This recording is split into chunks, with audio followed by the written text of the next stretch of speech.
Friends, welcome to my channel. दोस्तों, French Open की final हुई अल्कराज और सिनर के बीच में। Fantastic final.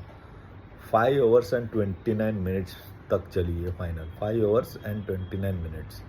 देखो दोस्तों, कितना ज़बरदस्त मैच हुई है। पब्लिक खुश हो गई थी, यानी ऐसी मैच होनी चाहिए फाइनल।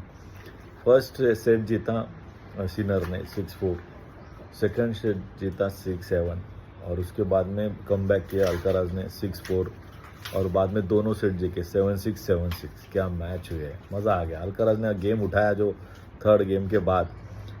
थर्ड के बाद तो दोस्तों जीतना ही पड़ता है, टाई ब्रेकर नहीं रहता ना, तो ज़बरदस्त मज़ा आ गया देख के। क्या फाइट किए हैं बंदे ने। 5 ओवर्स एंड 29 मिनट्स की मैच। और जो सेलिब्रेशन था अल्कराज का, वो टेनिस के जो बच्चे रहते उनके साथ, एक नंबर।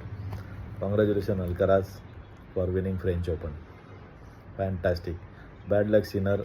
ओवरऑल ज़बरदस्त परफॉर्मेंस, नंबर 1 प्लेयर। फाइट भी की। 5 सेट की मैच, 5 ओवर्स एंड 29 मिनट्स। पहले 2 सेट जीते लेकिन तीसरा नहीं जीत पाए, बट वो भी 7-6 7-6 जीता है अल्कराज। ज़बरदस्त। Sinner fantastic display of tennis. मज़ा आ गया दोस्तों। फिलहाल के लिए इतना ही। जय हिंद।